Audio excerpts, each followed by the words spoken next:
Pemirsa, tahukah Anda bahwa ginjal setiap harinya menyaring 200 liter darah setiap harinya? Organ tubuh dengan ukuran kurang lebih 12 cm ini memiliki fungsi penting untuk menyaring racun pada darah Anda.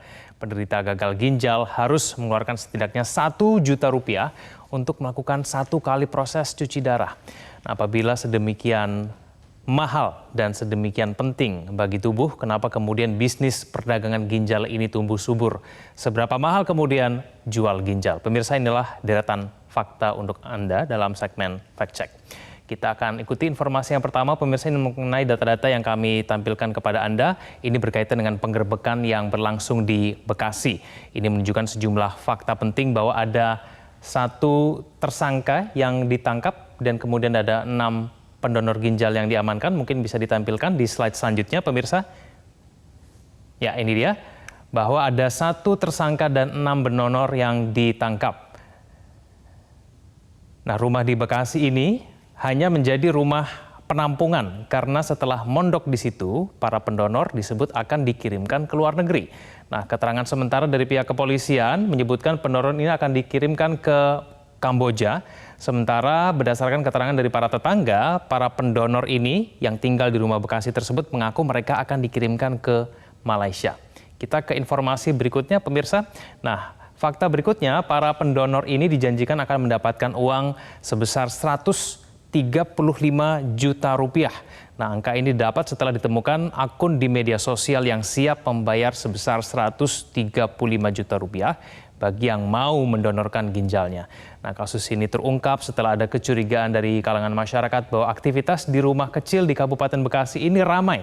Setiap minggu penghuni rumah ini selalu berganti dan jumlahnya bisa mencapai belasan orang. Akhirnya setelah diintai dan kemudian diperhatikan dan juga diselidiki oleh pihak kepolisian, terungkap fakta bahwa ada dugaan penjualan organ tubuh tersebut dan tergabung dalam sindikat internasional. Pemirsa, kenapa kemudian ginjal ini mahal? Nah, ginjal menjadi mahal karena kemudian setiap tahunnya semakin banyak penderita penyakit ginjal kronik. Nah, menurut Perhimpunan Nefrologi Indonesia diperkirakan ada sekitar 25.000 pasien penyakit ginjal baru setiap tahunnya. Nah, ini hanya di Indonesia. Nah, di dunia global, di internasional, jumlahnya pasti jauh lebih banyak. Kebutuhan akan donor ginjal semakin tinggi, sedangkan pendonor ginjal jumlahnya tidak banyak. Nah, alasan yang kemudian yang kedua, apabila ada pendonor yang mau secara sukarela mendonorkan ginjalnya, prosedurnya ini sangat panjang, pemirsa. Dan kemudian harus melewati birokrasi yang tidak mudah. Di Indonesia, donor ginjal legal harus melewati komite transplantasi dan harus melewati sejumlah persyaratan. Karena jalan legal itu panjang, seringkali jalan pintas digunakan agar kemudian bisa mendapatkan ginjal dengan lebih mudah. Pemirsa, mungkin ada pertanyaan kenapa kemudian nilai ginjal di global ini sedemikian mahal. Berdasarkan laporan Transnational and the Developing World yang dikeluarkan oleh Global Financial Integrity, total transaksi organ tubuh di seluruh dunia mencapai 1,7 miliar dolar per tahun atau sekitar 25 triliun rupiah. Nah, di Amerika nilai 1 ginjal yang diperoleh dari proses yang legal, nilai 1 ginjal mencapai 3,6 miliar rupiah. Sedangkan untuk jalur ilegal harganya lebih murah. Nilai 1 ginjal mencapai 1,7 miliar rupiah. Karena ilegal lebih murah dan kemudian lebih mudah didapatkan menyebabkan kemudian demand-nya tetap tinggi. Nah, pemirsa, Global Financial Integrity juga menyebutkan bahwa ada 5 aktor utama yang memiliki peran penting dalam perdagangan organ manusia di dunia.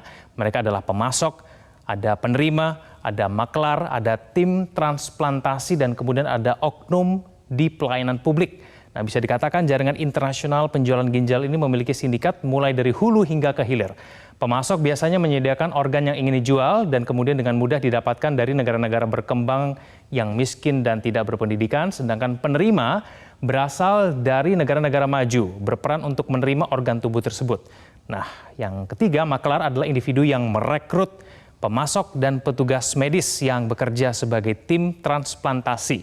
Nah, tim ini adalah sindikat yang bekerja secara sembunyi-sembunyi. Lalu yang terakhir adalah oknum yang bekerja di sektor pelayanan publik. Mereka bisa saja adalah petinggi rumah sakit atau bahkan penegak hukum. Nah, pemirsa, kalau kita berbicara mengenai hukuman yang bisa diberlakukan kepada para pelaku perdagangan organ tubuh ini bisa dikatakan ringan. Ada ancaman yang kemudian ada ancaman pidana yang akan diberlakukan bagi pelaku yang dengan sengaja memperjualbelikan organ tubuh, dan ini diatur dalam Undang-Undang Nomor 36 Pasal 192. Namun sayang ancaman pidananya masih terlalu ringan untuk pelaku yang terlibat dalam perdagangan organ tubuh, hanya diancam dengan pidana maksimal 10 tahun dan denda paling banyak 1 miliar rupiah. Sebuah ancaman yang kemudian tidak sebanding dengan perbuatan yang mengancam nyawa orang.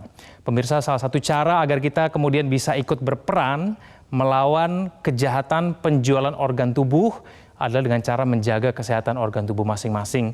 Dengan menjaga tubuh Anda, kita semua ikut berperan untuk menekan demand dari penjualan organ tubuh. Jangan sampai kita ikut masuk dalam pusaran perdagangan organ tubuh secara ilegal karena terpaksa. Pemirsa, demikian segmen Fact Check kali ini. Saya akan kembalikan ke Maria Lizia. Maria, silakan.